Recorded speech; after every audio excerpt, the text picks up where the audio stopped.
So as Thyra slept there peacefully, there were no worries in her mind. Nightmares rarely ever visited her slumber. Her bed was soft and comfortable, and Thyra's head rested on pillows that were as cozy as resting on clouds. Perfect for heavy sleepers, and she indeed was one. The man with the creepy eyes looked from the left to the right of the house while contemplating the best way to get inside. This will be so easy.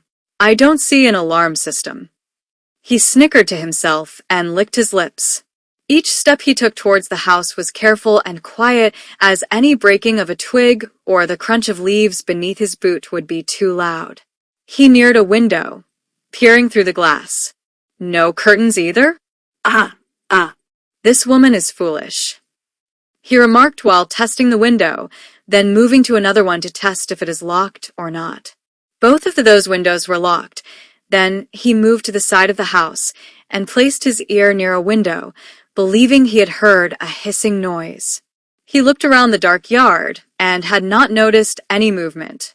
A part of him was nervous and did not want anything to disrupt the pleasure he would have of killing Thyra. I can't wait to get inside of his house. The faction will be proud of me for destroying this witch. He tested the window, and to his surprise it was not locked. A wicked grin spread over his lips. Thyra fell deeper into a comfortable sleep of happy moment with her mother and grandmother. She dreamt vividly of the time they baked some cookies together. She smiled and snuggled against one of the cats. The creepy man also smiled, but for another reason. He cracked the window open slowly, which caused a low squeaking noise. He cursed under his breath, then looked around. All was still quiet. As he turned to look at the window, suddenly one of the cats jumped into his face, claws raised. The cat scratched the man a little but was punched while in the air, causing the feline to fall limp to the ground. Dumb cat. He spat while frowning, then his focus moved back to the window and opened it up wider. I should be able to get in through here. As soon as the window was fully opened, several cats jumped through it from the house and onto the man, clawing and scratching at his face and body. The man screamed, what the fuck? You damn cats. Get of my way. The cats hissed, revealing their fangs. But the man was persistent. He continued to fight the cats with each step that he took. His neck and face now had gashes and claw marks. Blood spilled out, partially covering one of his eyes. You won't keep me from her. That witch is mine. He grunted almost breathlessly after finally stepping one foot into the house, but he was thrown off balance as several more cats charged at him, causing him to tumble to the floor. Cats came running from the different rooms of the house. All had claws and fangs out to attack the man for entering into their domain. The cats were mercilessly clawing and biting the man and did not give him any time to fight back. Although he swung his arms around and managed to hit a few away from his face and neck, the others kept coming at him. The man's hands now were bloodied and covered in scratch marks and gashes. He screamed, "Get off of me, you damn cats! Get off!" In that moment, he started to say prayers to his own gods for protection and helped to rid him of the relentless cat attack, but onslaught did not stop. The man exhaled as his breathing became labored, his entire body covered in cats. Surprisingly, Thyra still lay asleep in her bed and was not disrupted by the screams of the man. Slowly she began to stir as the screams of him grew louder, and plus the loud rumble of the man falling to the floor helped to jolt her from rest. Thyra sat up panicked. What was that sound? She asked the cats that sat with her on the bed. They said nothing. It was as if they were feigning ignorance of their comrades beating up the male intruder into their home. Then the man screamed again. Thyra stood up. Oh my God, someone is in the house. She carefully and cautiously made her way from the bedroom to the hallway. Her heart beat faster. She did not think to pick up a bat as protection from the intruder. Her mind was too focused on what might be going on. As she entered the area, her eyes grew wide as a shocked gasp escaped her lips. Oh my God, what is going on? She asked loudly, still waking up to see a man on the floor covered in her cat friends, bloodied and screaming. The man was clearly in pain as the hallway is covered in blood spats and clothing particles of the man's attire. "Get off me, you cats! You demons! Leave me alone!" The man yelled and turned over in hopes of protecting his vital organs from the vicious claws of the cats. Pain spiked in his back as cats attacked there too. He screamed, "No! Stop it! I will leave the house. Please let me go!" He demanded in defeat.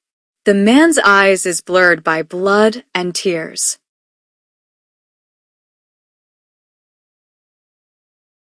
Through the shrieks of the cats, the man heard Thyra speaking. He looked up in some surprise to see her there. His expression was disappointed as he had hoped to surprise the woman in her sleep and then kill her. This change of events dampened his hope and mood in addition to being clawed and bitten by many cats. "You witch! Help me!" he screamed to Thyra. "Help me, please." Just as he spoke, a cat began to claw at the man's throat. He coughed and punched the cat away from him, causing it to hit the wall with a loud thud.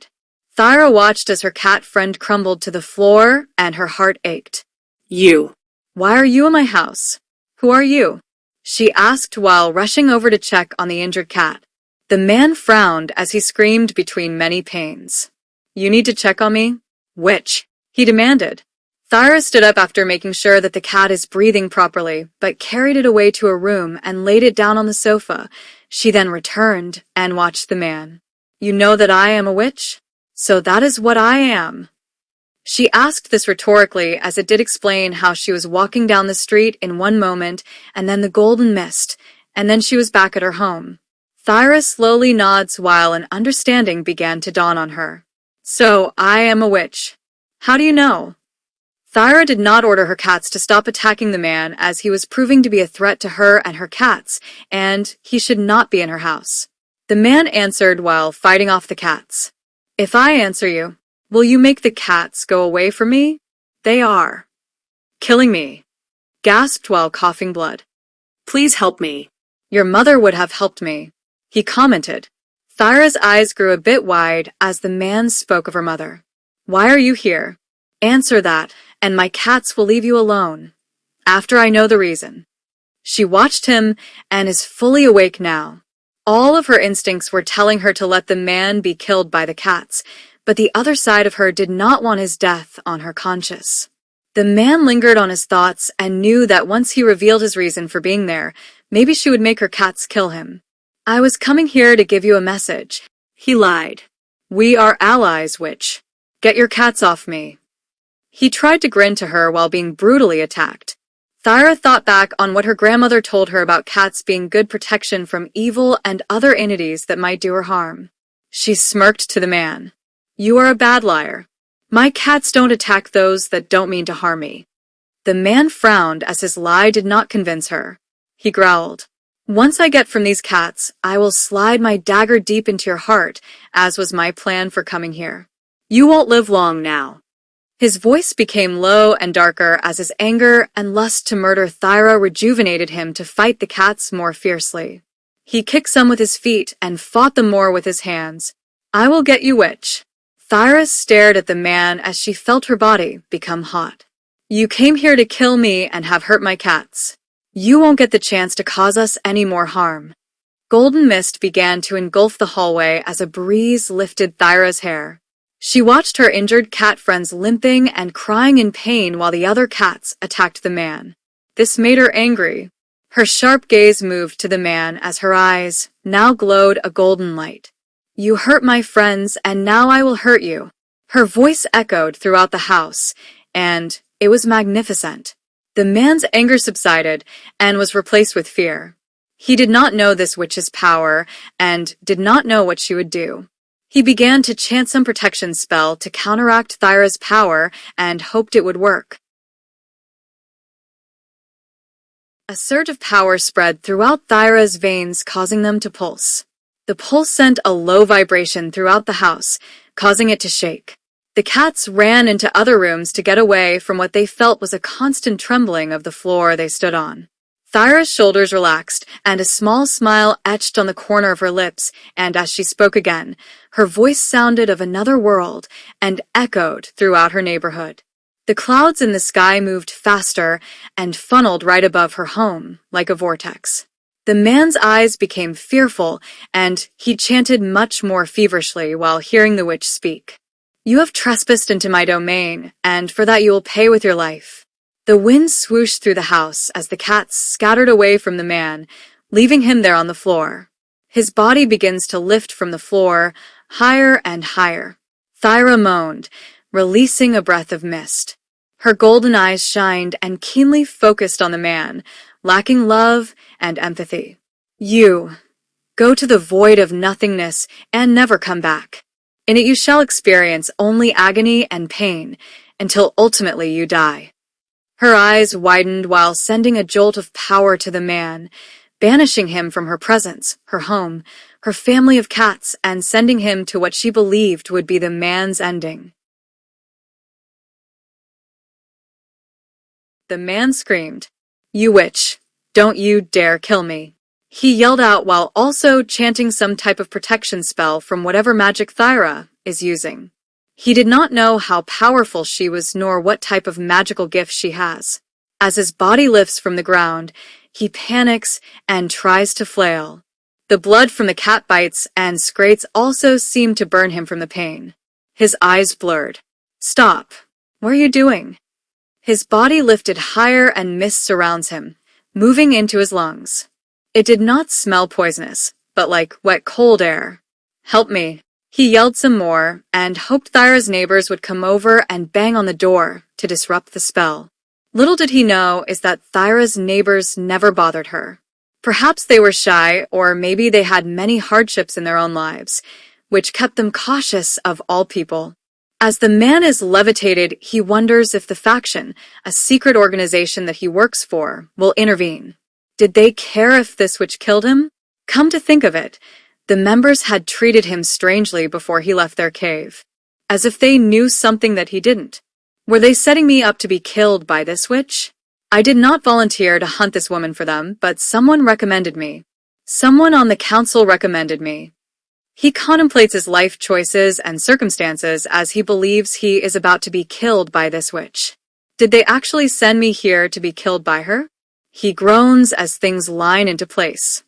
His thoughts are interrupted by Thyra's banishment of him into some void.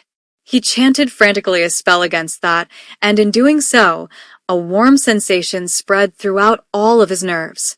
He could feel himself being separated from Thyra's home, but did not know if his chance would help to spare his life. Suddenly, there was a big flash of light, and he was gone from Thyra's home. He screamed, then felt the hard thud to the ground of some surface. The air flooded out of his lungs as he coughed, and he just laid there not sure if he was dead or alive. He coughed again and felt all of the pains and aches of the scratch and bite marks of those damn cats. He opened his one good eye and saw a blue sky and a hot, unforgiving sun above. The rays seemed to dig into his skin. As the mist cleared, he looked around realizing he is laying on sand. "I am not dead. I am so glad, so glad. But where am I?" Laboringly, he grunts and cries as he gets up from the sand, then looks around. A desert. He takes some steps forward while limping as the sand immediately begins to fill his shoes. Oh, at least I was not transported into a black hole. He counts his blessings and moves across the desert very slowly. Maybe he had broken ribs or internal bleeding. It sure felt like it, but he could not linger and knew he needed to get someplace safe. He walked through the desert for hours and hours. There was no water, and his skin stopped sweating an hour ago. "I am dehydrated." He spoke through exhausted breaths, but he kept moving forward, though did not know the correct direction to walk in. The sun beat down on him mercilessly. After about 30 more minutes of walking, he looked off in the distance and saw old pyramids so high that they almost seemed to touch the sky. "I am in Egypt." His expression is surprised considering he was in a small town in the United States not too long ago.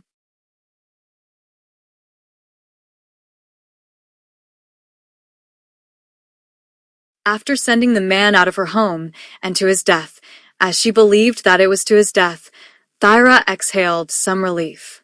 Her golden eyes began to fade and became the normal color as they had been before. The mist remained in the house for a while. He is gone. I am happy that he is gone, she says exhaustedly. And now I know that I truly am a witch with powers. Finding out like this is strange, but also saved my life, she said while still standing in the hallway. Her body still trembled from the surge of power she had a moment ago, and her breathing returned to normal. A few tears slid down her cheeks, as she had never felt something this amazing happen to her before. Thyra looked at her hands. I am powerful. Smiled though, then a slight sadness did befall her features. Did I just kill a man? Another person. She spoke breathlessly as some guilt entered her heart. The cats came out from the rooms, making their meow sounds. This was a language that Thyra did not understand, but she felt them move against her legs. Each of them brushed against her legs affectionately. Maybe they were thanking her for getting rid of the man. The injured cats still laid to the side somewhere, but also meowed towards Thyra. She looked to all of them and cried, You all are my family. I will protect you better next time, and myself. And she knew there would be a next time, but she just did not know when. I should learn more about my powers and my family's history to be ready for the next battle. Thyra stood there with many thoughts on her mind. Eventually, she would learn who she was meant to be, and this day was only the first step to that goal.